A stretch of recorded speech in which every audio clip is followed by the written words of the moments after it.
Thank you, Mr. Hassan, for sharing those facts about the FOSS initiatives in Oman with us. Moving on towards our second lecture for this session, I would like to take the opportunity to invite Ms. Flavia Marzano, who has obtained an MSc in Computer Science, a strategic advisor for local public administration, especially on open government, eParticipation, cloud computing, social networking, and FOSS adoption and regulation.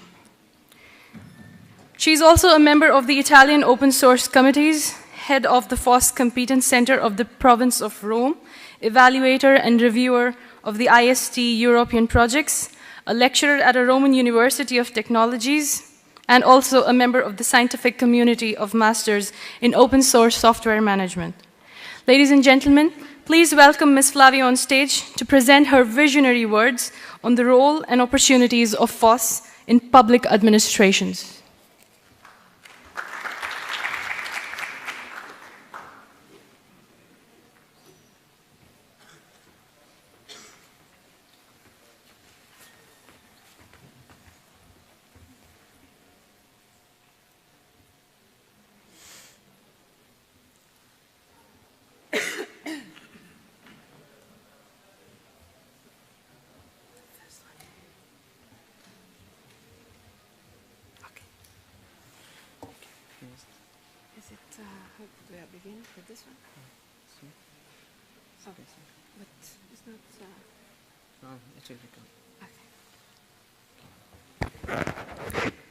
So, good day.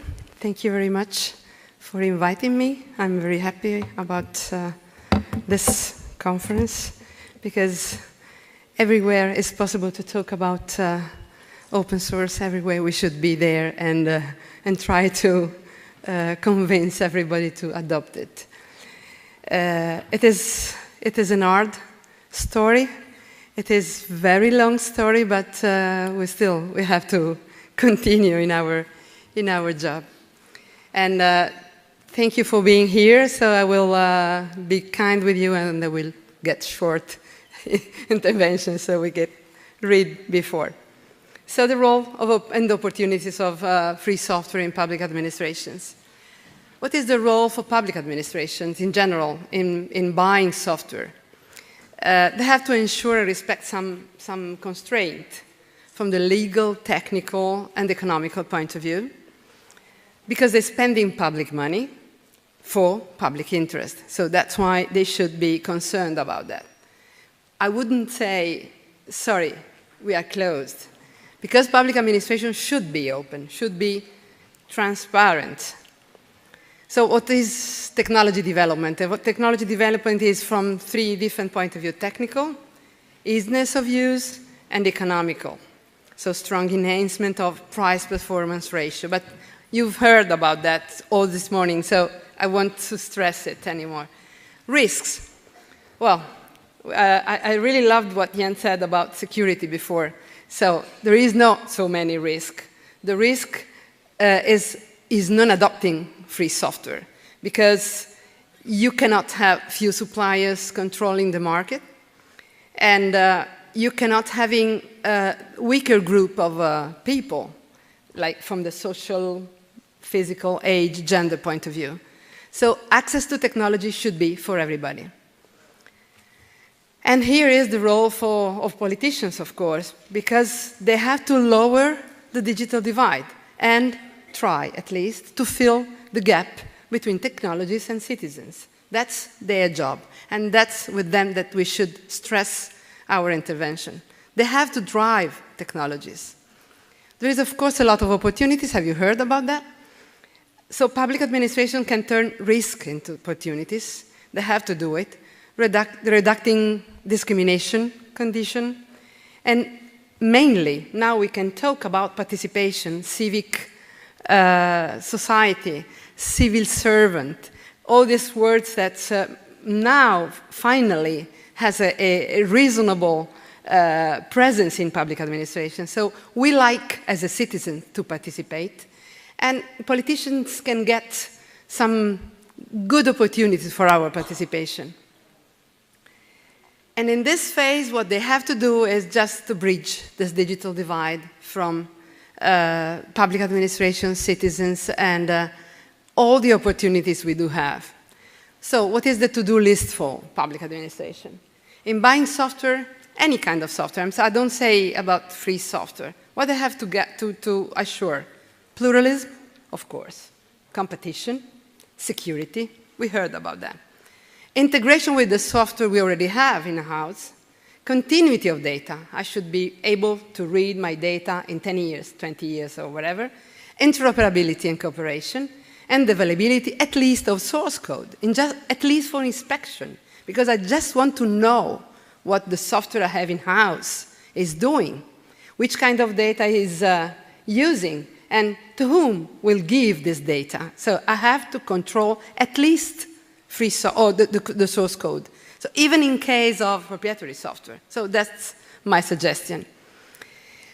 So must be proprietary. The public administration must be proprietary of the structure of data, because they must be able to change and to work with data. Get better price-performance solutions, because the public money. Get a good price performance also for maintenance, of course. Verify the TCO, the total cost of ownership, because the ownership is not just in buying. We know that free software is free, right? Often is free. Free in the sense of free beer, as Richard Stallman said, but we have some costs. So just put it on the balance and say, which is the total cost of ownership in buying one or the other solution. But be sure the software you're buying doesn't have to lock you in with the supplier. So no lock-in. If I have a supplier and I cannot control what he's doing with my data, I'm locked in. So I have to be careful on that. And backdoors, of course. Somebody says that, sorry. Yeah, but I'm not able to understand what software does, so for me, binary code or source code is the same. Well, for you maybe, but for your technicians not. So you will never get a pill without knowing that the content of this pill. You're not a doctor, you're not a pharmaceutical specialist, but at least you like to see that it's written something on this medicine, because somebody can read it in the Word and understand that it's good or bad for your health. So it's good or bad for my public administration. I don't want to have backdoors. So this was in buying software. In giving information, public administration should grant something to citizens too. Transparency, privacy, accessibility. Accessibility in every sense, both of sense availability of documents and the sense of accessibility for disabled people. By the way, just now, in this moment in Italy, we are presenting, as a group of association, NGOs, we are presenting to our government a proposal of law for Freedom of Information Act. FOIA is called. In Italy, we don't have it, unfortunately, and we try to convince our politicians at the national level to adopt a FOIA, because we need availability of of information.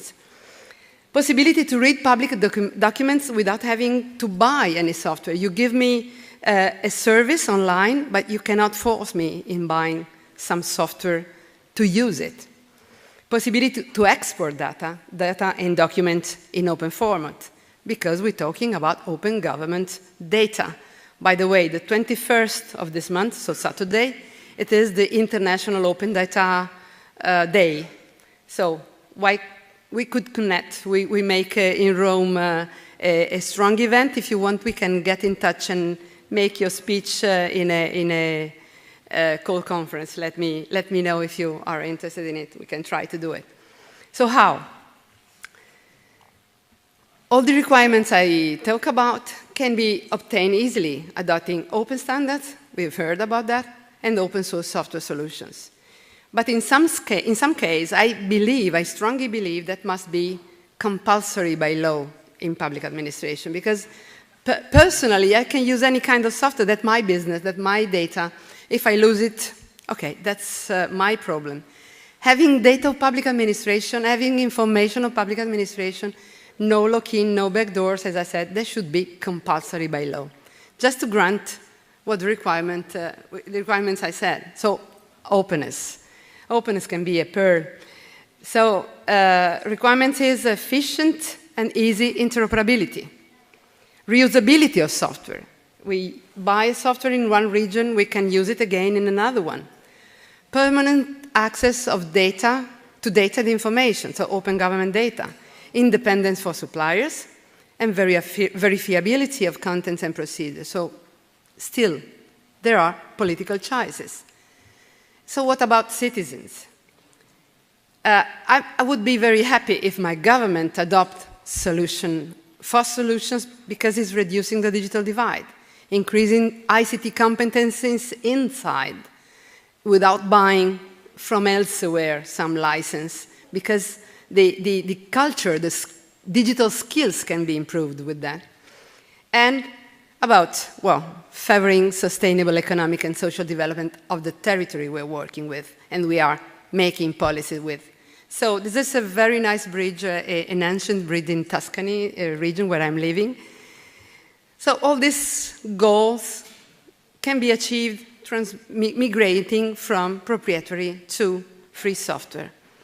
And that's the issue. Sometimes I feel like those people that doesn't know the real power they have. We have, as citizens, a strong power. He's talking about us, about what we should do. Let me say that he's a politician. And we are the community, the free software community. We are a lot of people in the world, very strong. We just probably should be a bit more aware of our power.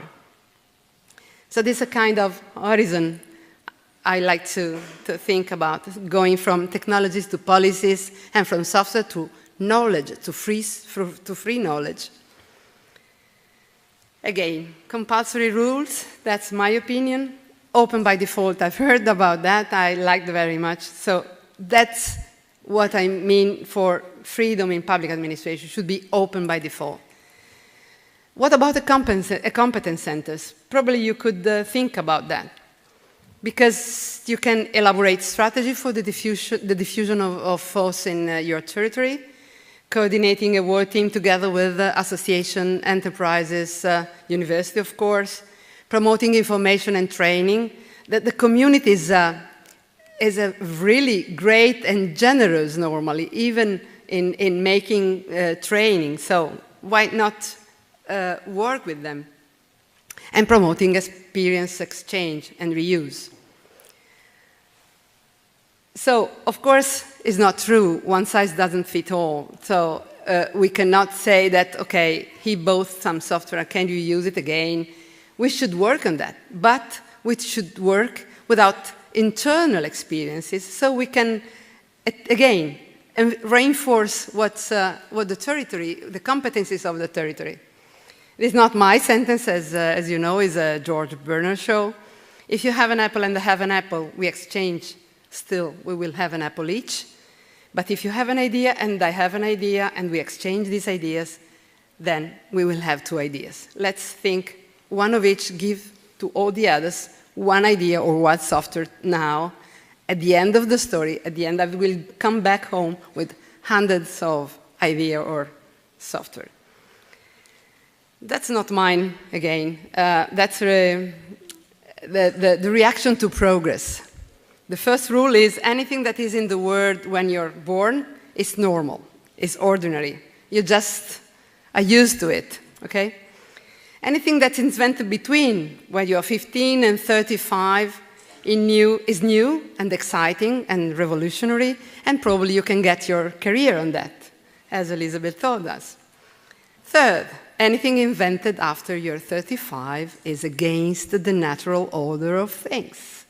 So think about that. We probably, all of us are, for sure I am, more than 35. Think about that. We should work on that. We should open our mind, if you want, as Douglas Adams, as you see, is not my own.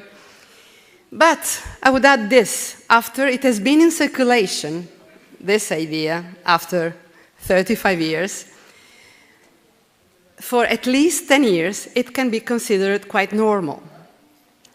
So now, free software, open source, FOSS, is in the air since more than 10 years. So how long have you been pushing? You. This is the last conference, it's not today, but it's really beautiful place. So how long have you been pushing for open source here? I suppose it is about 10 years, so it's now time to have success in that. What we still have to do, don't panic and organize, because we are much more, as the politician before I show you, networking then among enterprises, public administrations, associations, community. And that's my suggestions for public administrations.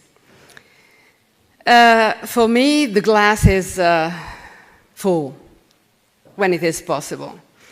And I'd just like to give you the idea, is a Latin word, but I translated in English, constant dropping we as the stone, so just don't stop, sorry, just don't stop to fight, because we will succeed sooner or later.